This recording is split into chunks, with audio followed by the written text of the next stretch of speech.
Those 4 words may be the hardest words to say as a follower of Jesus. Those 4 words.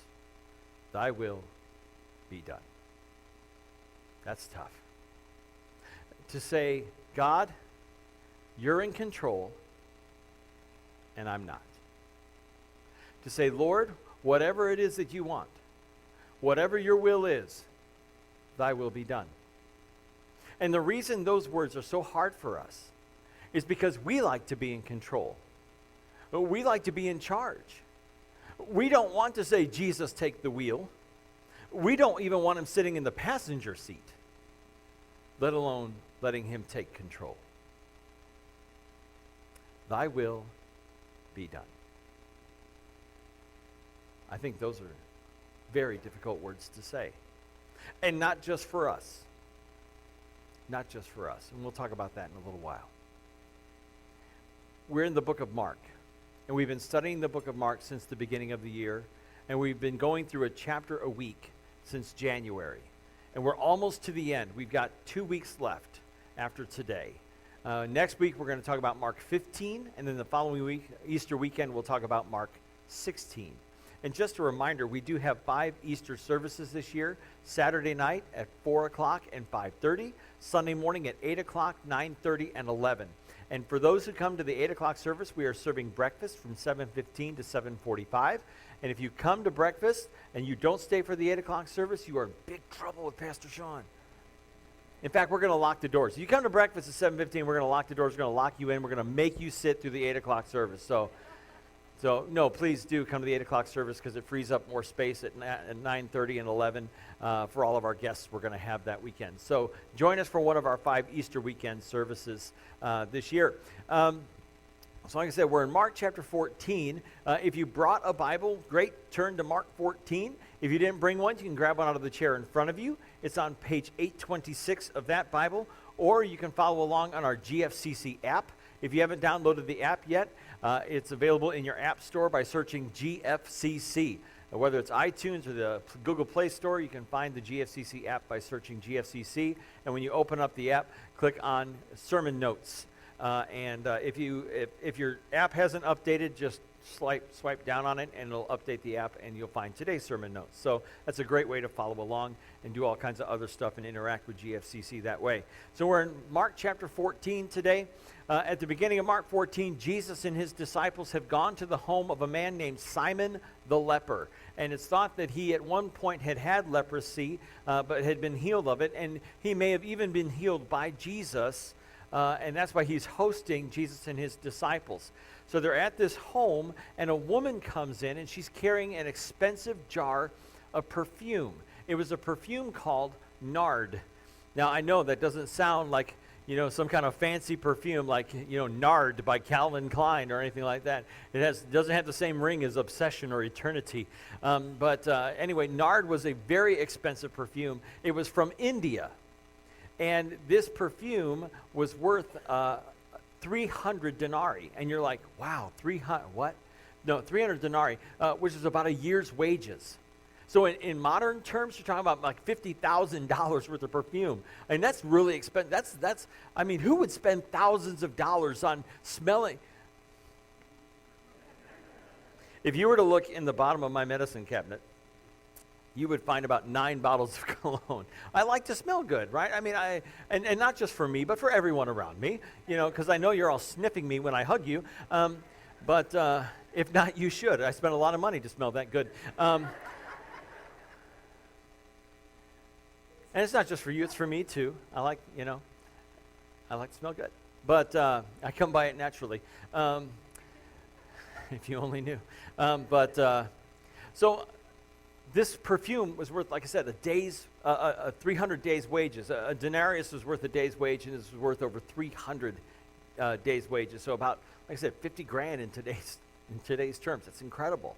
And so this woman brings this expensive perfume in, and she breaks the neck of the bottle, and she pours the perfume over Jesus' head, and it runs down over his body.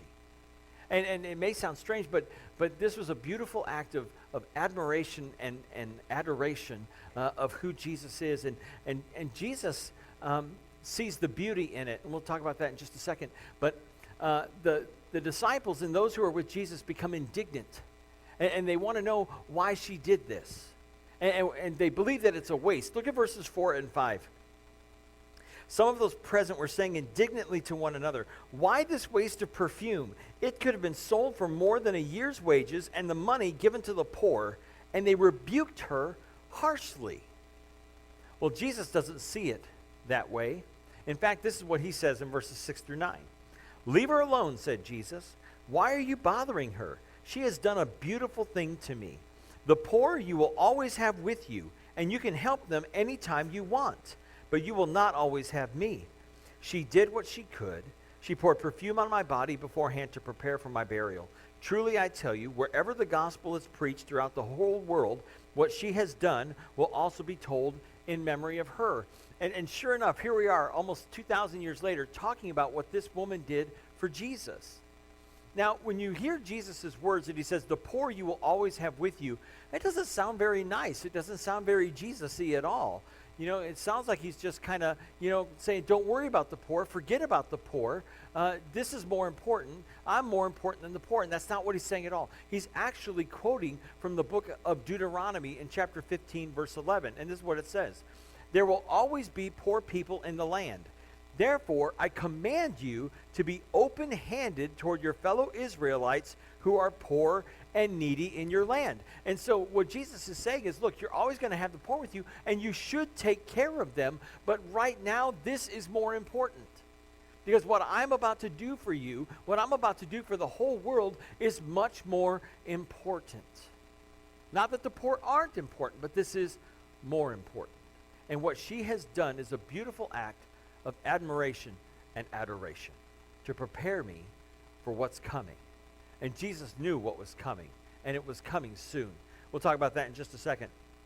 Well, Jesus and his disciples then start making their way toward Jerusalem, and it's Thursday, so this is the last day of Jesus' life before he's going to go to the cross. And so Jesus and his disciples are getting ready to celebrate the Passover feast in Jerusalem, and the disciples want to know, where should we make preparations for the Passover? And Jesus tells them, this is what's going to happen. I want you to go into Jerusalem. You're going to see a man carrying a jug of water, and then I want you to follow him and talk to the owner of the house that he goes into and tell them tell them that the master wants to celebrate the Passover there, and he'll show you an upper room where we can gather and celebrate the Passover. And the disciples go into there, into Jerusalem, and everything happens just the way Jesus said it would. And they get together that night to celebrate the Passover, and look at verses 17 through 20. It says, "When evening came, Jesus arrived with the 12. While they were reclining at the table eating, he said, 'Truly I tell you, one of you will betray me, one who is eating with me.' It says they were saddened, and one by one they said to him, 'Surely you don't mean me.' 'It is one of the 12, he replied, 'one who dips bread into the bowl with me.'" And we know who that is, and we'll talk about him in just a second. So Jesus is saying, one of you is going to betray me. And they're all denying it. It's not going to be me. It's not going to be me. But yes, it was one of them.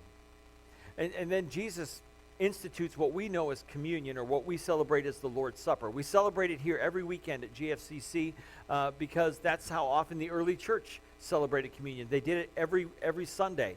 And so every time we gather for worship on a weekend, we celebrate communion too. And so Jesus takes the bread and he gives it to them and says, "This is my body." And then look at verse 23. It says, "Then he took a cup, and when he had given thanks, he gave it to them, and they all drank from it." And Jesus said this in verse 24, "This is my blood of the covenant, which is poured out for many," he said to them. So this is my blood of the covenant, which is poured out for many. And he shows us that through these two simple emblems, we are to remember his body and his blood. Now, this idea of the blood of the covenant comes from the Old Testament. In Exodus chapter 24, it says this, "Moses then took the blood from a lamb, sprinkled it on the people, and said, 'This is the blood of the covenant that the Lord has made with you in accordance with all these words.'" And he's talking about the law that he had given to his people. And so Moses instituted a covenant between God and God's people, the Jews. and it was ratified by blood. All covenants had to be ratified in blood. But when Jesus institutes this new covenant in his blood, it was a better covenant and therefore did away with the old covenant. The new covenant is the covenant in Jesus' blood, is a covenant not just between God and the Jews, it's between God and everybody. That everyone in the whole wide world is able to come to faith in Christ. Everyone in the whole wide world is able to put their faith and trust in Jesus and find forgiveness and salvation. And so this covenant is for everybody. And that's why it's a better covenant. So Jesus then, it says that they sang a hymn and they went out to the Mount of Olives. And then Jesus tells them, every single one of you is going to fall away. Every single one of you is going to abandon me. Every single one of you is going to desert me. And he's quoting scripture from Zechariah 13:7. It says this, awake, sword, against my shepherd, against the man who is close to me. He's talking about Jesus, prophesying about Jesus. Declares the Lord Almighty, strike the shepherd, and the sheep will be scattered, and I will turn my hand against the little ones. So strike the shepherd, and the sheep will be scattered. And sure enough, when Jesus died, when he went to the cross, when he was arrested, all his disciples left him. There was only one standing at the foot of the cross, and that was John. But all the rest of them just abandoned him. All his disciples deserted him. Every single one of them. When he's arrested. We'll talk about that in just a second.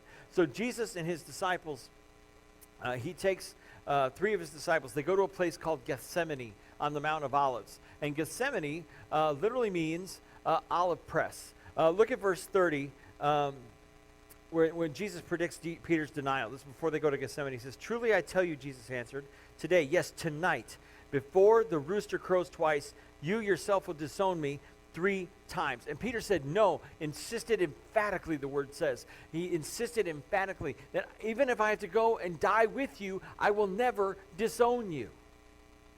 I will never disown you, he says. Well, they go up to Gethsemane. Jesus takes 3 of his disciples with him, Peter, James, and John, the same 3 who went with him up on the mountain for the transfiguration back earlier in Mark's gospel.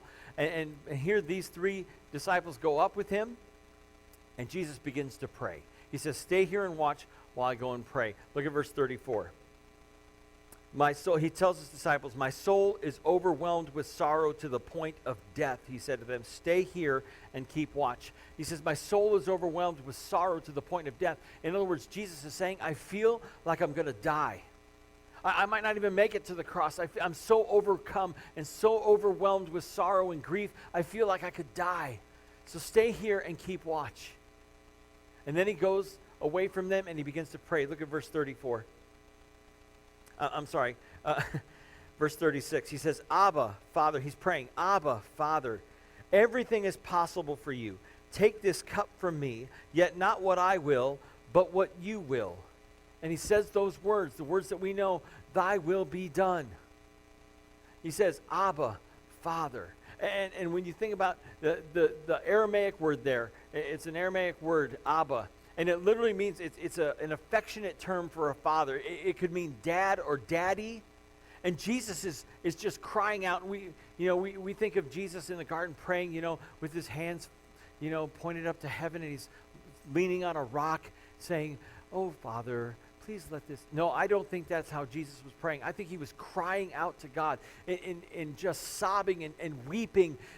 Father, if it is possible, take this cup from me. Because Jesus knew what was waiting for him in Jerusalem. He knew that he was going to be betrayed into the hands of the Jewish leaders. He knew that he was going to be beaten and mocked and spit upon. He knew that he was going to have his hands and feet nailed to the cross. He knew all of this was coming. If you knew that all of this was going to happen to you within less than 24 hours, how would you feel? Jesus was going to be rejected and beaten and killed for us. And he knew it was coming. And he knew that the only way out was if God took that cup away from him. The only way out was if God removed that cup. But Jesus surrendered himself to the will of God and said, not as I will, but your will be done. He goes back and he finds his disciples sleeping. says, couldn't you stay awake? He goes back and prays a second time. Comes back, finds the disciples still sleeping. Then he goes back and he prays a third time. And then he finds his disciples sleeping again, and he tells them to wake up because Judas is coming. Look at verse 43. It says, just as he was speaking, Judas, one of the 12, appeared. With him was a crowd armed with swords and clubs, sent from the chief priests, the teachers of the law, and the elders. And so we see who it is behind this whole thing. That Judas was betraying Jesus because the chief priests, the teachers of the law, and the elders, the religious leaders of Israel, those who should have known that Jesus was the Messiah, those who should have been looking for him as the Messiah, they are the ones who put Jesus up to it. They're the ones who put Judas up to it. And so Judas goes and he betrays Jesus. Look at verse 44. It says, now the betrayer had arranged a signal with them. The one I kiss is the man. Arrest him and lead him away under guard. Going at once to Jesus, Judas said, Rabbi, and kissed him. An act of affection, a sign of affection used as a sign of betrayal. And he betrays Jesus with a kiss. How painful must that have been for Jesus? How the most bitter kiss ever kissed in the history of humanity was this one. How much that must have hurt. That Judas, who had been following him for 3.5 years, was part of the 12, and now was betraying him with a kiss. Look at verse 50. It says, everyone deserted him and fled. When he was arrested, everyone deserted him and fled. And verse 51 says that there was a young man who had a one-piece tunic on, and his clothes were ripped off him, and he ran away naked. He was so scared, and this was such a frightening event that everyone deserted him, including this young man. And some have speculated that it may have even been Mark. But he left, and he left his clothes behind and ran away. And everyone deserted him. Jesus was all alone. Well, Jesus is taken to stand before the Sanhedrin, which was the ruling, governing body of Israel, the religious governing body of Israel. And so they go to the home of the high priest. His name was Caiaphas. They go to Caiaphas' house.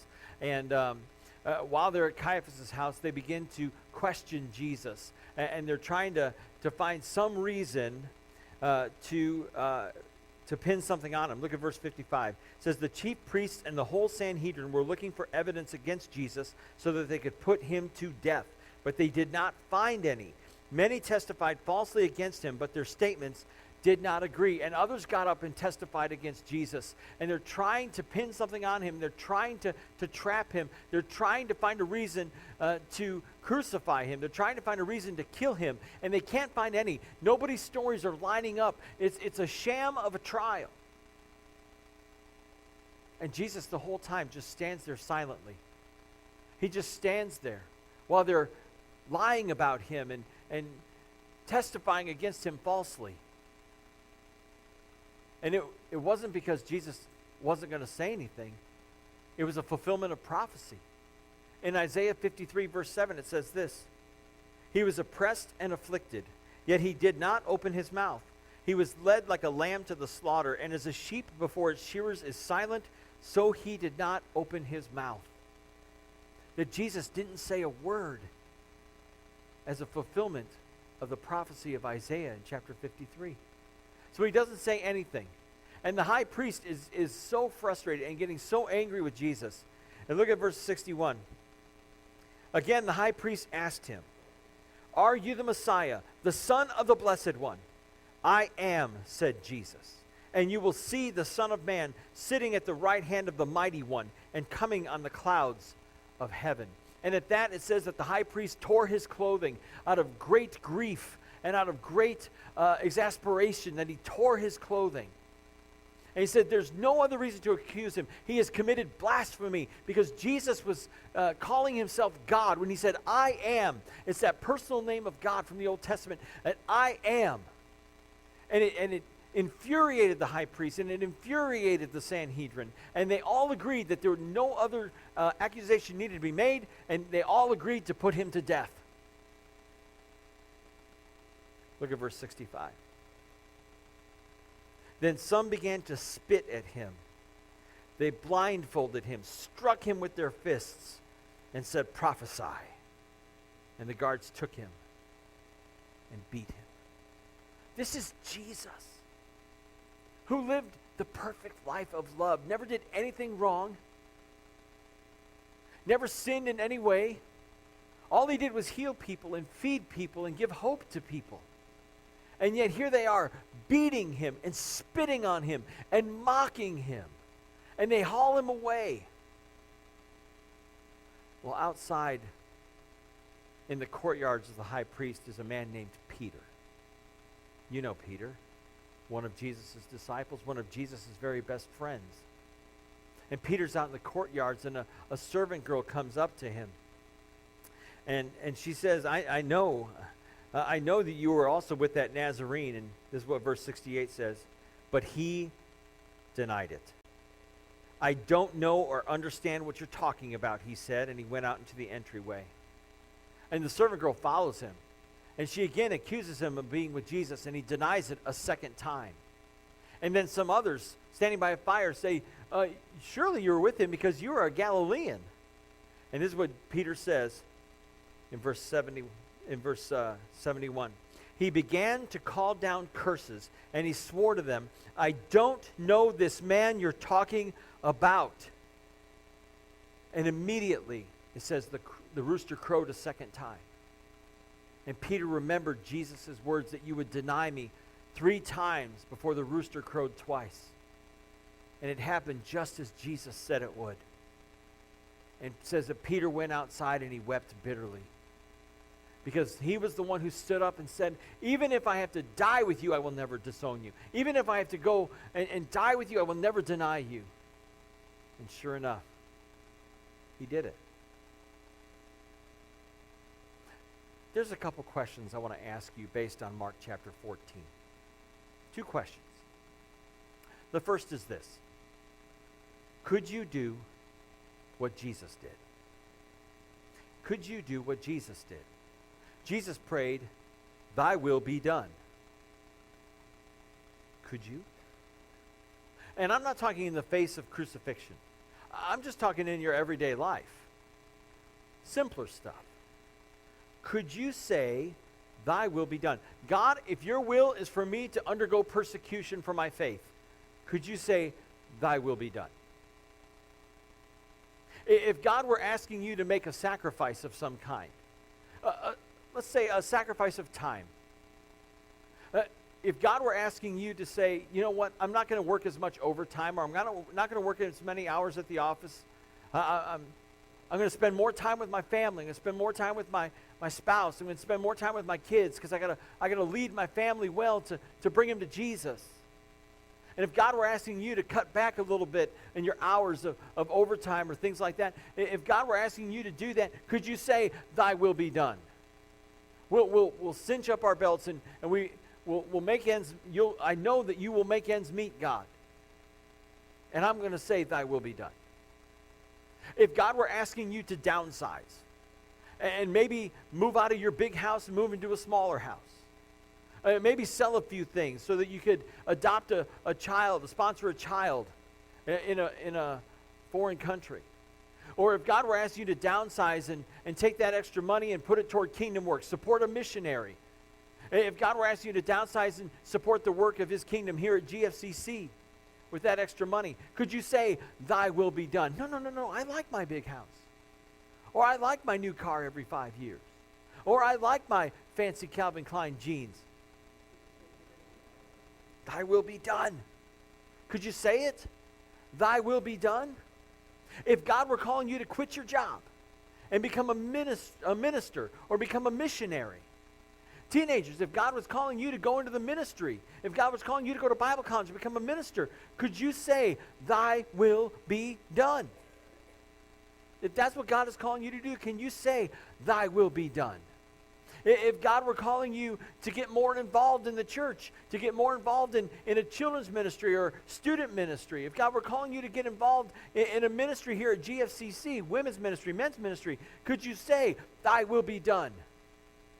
If God were calling you to pull your kids out of an activity, they got 25 activities, and if God were saying, pull your kid out of just one of those activities so they can go to youth group on Sunday afternoons at 3 o'clock. We have a youth group that meets from 3 to 5:30 on Sunday afternoons called UFC, stands for United for Christ. If God were calling you to pull your kids out of an activity so that they could come to church on Sunday morning, if God were calling you to say, you know what, my kids need to be in church, my kids need to be in youth group, because the most important thing is that they get to know Jesus better. Could you do that? Could you say, thy will be done? It's a tough question.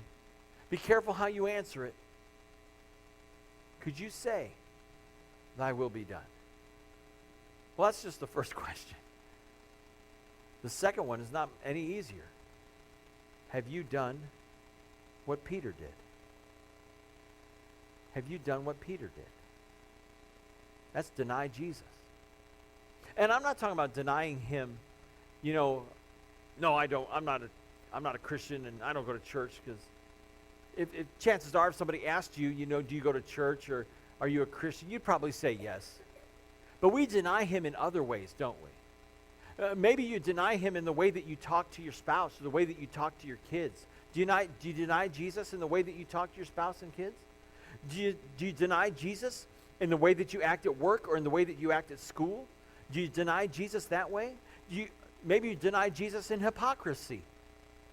If someone were to find out that you were here today, if you were here on a Sunday morning and worshiping God, and then you go to work or you go to school, what would they say about you? You went to church yesterday? You? Do you deny Jesus in the way that you live? Do you deny Jesus in the things that you say? Are the words that come out of your mouth the words of Jesus? Are the words that come out of your mouth the words that bring honor to him and that lift other people up? Or do you deny Jesus in the things that you say? Do you deny Jesus in the way that you live, in the way that you spend your time, in the way that you act? Do you deny Jesus that way? Do you deny Jesus in obedience? Are you obeying him? Have you obeyed him fully? Maybe you believe in him, but you've never taken that next step of faith.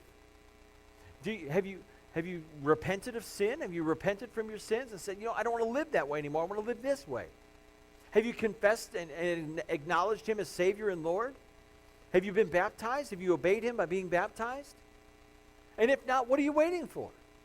Quit denying full obedience to Jesus and take that next step of faith. Tough questions. I know. And I don't ask them just to you. I ask them to me too. These questions are for us. Can we do what Jesus did? And have we done what Peter did? I think if we were being honest, we'd say no, and we'd say yes. Nope, I couldn't do what Jesus did. And yeah, I've done what Peter did. But the good news of Easter, the good news of the resurrection is that there is hope and there is forgiveness. That when we don't do what Jesus did and when we do what Peter did, that there is still forgiveness and grace for us. That God, in his great grace and mercy, in his love and forgiveness, washes us time and time again so that we can do better. With his strength and his power, we can do better. And we can say, yes, I am a Christian, and yes, I follow Jesus. And we can say, thy will be done. And so my challenge for us all this week is to say those words and to mean them. that whatever God is asking of us, we will say, thy will be done.